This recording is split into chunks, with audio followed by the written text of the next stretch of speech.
교회 홈페이지에 들어가면 창문이라는 복음성가를 발견할 수 있을 것입니다. 우리가 창문이라는 거죠. 세상 사람들이 우리를 통해서 주님을 본다는 겁니다. 맞습니다.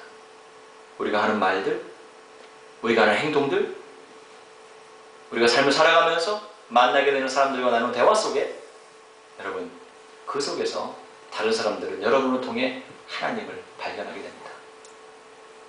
오늘 11절과 12절의 말씀은 예수님께서 건축자들의 버린 돌로서 집 모퉁이의 머릿돌이 되었다는 그런 기사를 담고 있습니다. 이 구절이요. 물론 사도행전이 원래는 시편에 나오는 이야기입니다. 118편 22절에 건축자의 버린 돌이 집 모퉁이의 머릿돌이 되었나니 하면서 그 사도행전의 저자가 시편 기자의 표현을 들여다 쓴 거죠. 그런데 구원의 반석이 되어주셨다. 우리 삶의 가장 중요한 요소가 되었다는 거죠. 쓸모없는 돌이 머릿돌이 되었다는 그런 엄청난 사건, 그 변화의 사건이 주제이긴 합니다. 그런데 좀 다른 시각에서 이걸 바라보죠. 이 구절을 좀. 이 구원의 반석이 우리 삶에 없다면 우리가 제대로 예수님의 이름에 합당한 삶을 살지 못한다면 여러분, 모퉁이 돌이 아니고 예수님을 버린 돌로 만들 수도 있다는 생각 안 드십니까? 예. 교회에 금이 없어도 은이 없어도 무엇이 없어도 다 굴러갑니다. 그러나 예수 이름이 없는 교회는 교회가 아닙니다. 그리고요, 예수 이름을 왜곡되이 사용하는 사람들이 얼마나 많은 커다란 범죄를 짓고 살았는지 우리는 잘 알고 있습니다. 뭐 히틀러가 그랬고요. 예수 이름 팔아가지고 유대인들 죽였죠. 지금은 이제 피해자가 가해자가 돼가지고 하나님의 야훼 이름을 팔아가지고 사람들 죽이고 있어요. 여러분, 이렇게 하면 예수님의 이름은 버린 돌이 되는 거예요.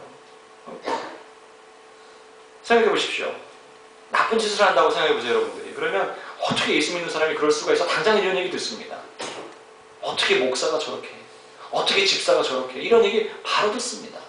하지만 여러분들이 책임 있게 살아가면 말을 안 해도 역시 예수 믿는 사람은 달라. 어떻게 저렇게 아름다울까?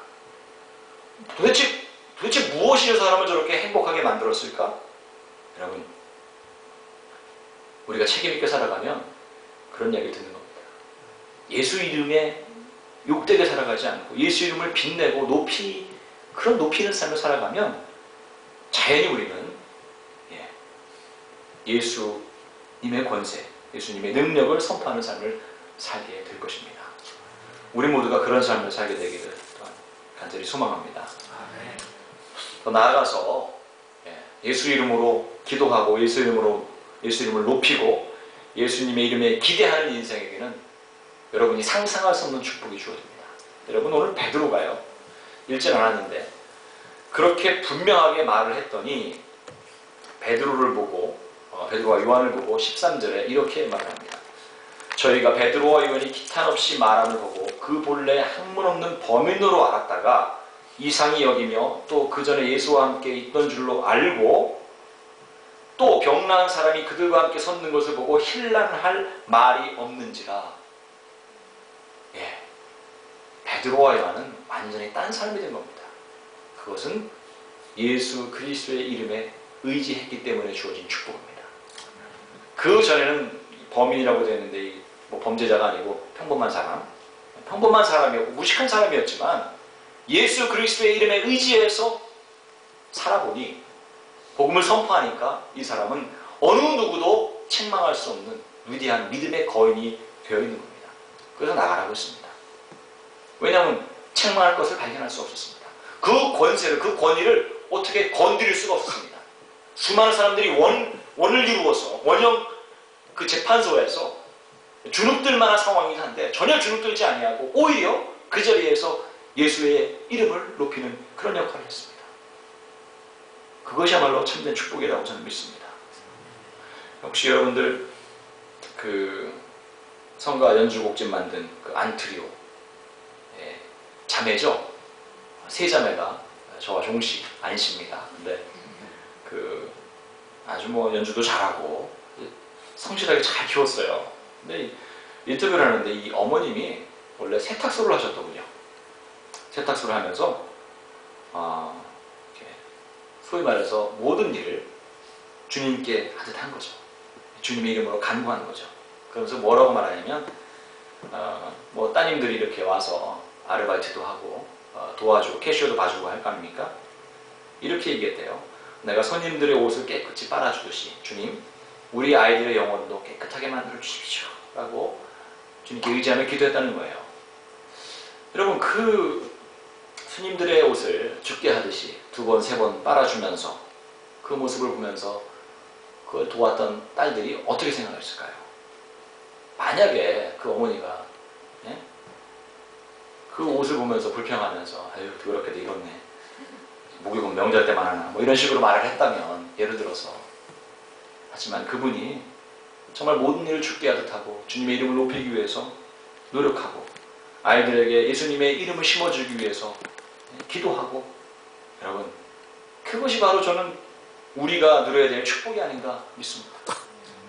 예수님의 이름에 의지하고 예수님의 이름을 높이는 삶, 그런 삶이 뭐 예수 믿으면 뭐 불신주 이거 외치는 것보다 훨씬 더 효과적이고요. 그게 성서적인 일입니다. 서두에 말씀드린 대로 무신론과 다중교회 세계에서 살아갑니다. 그런데 저희가 이런 현실에서 불평하고 힘들어하고 어떻게 살아갈까 고민할 것이 아니라, 여러분, 그들에게 어떤 영향을 줄 것인가, 그들에게 어떤 모습으로 비춰줄 것인가, 예수 그리스도의 이름이 나를 통해서 그들에게 어떤 모습으로 보일 것인가, 이것을 진지하게 생각하는 복된 교인들이 되시기를, 성도들이 되시기를 주님의 이름으로 축복합니다. 여러분, 교회 다니는 사람들은요 어쩔 수 없이 예수님이라는 명찰을 달고 다니게 되어 있습니다. 그 명찰이 여러분들에게 어떤 물건인지 한번 생각해 보시기 바랍니다. 다른 사람들에게 보여주기 위한 장식인지, 아니면 귀찮고 부끄러워서 차마 밝힐 수 없어서 손으로 가리고 다니는 명찰인지, 여러분, 예수 그리스도의 이름을 자랑하며 사십시오.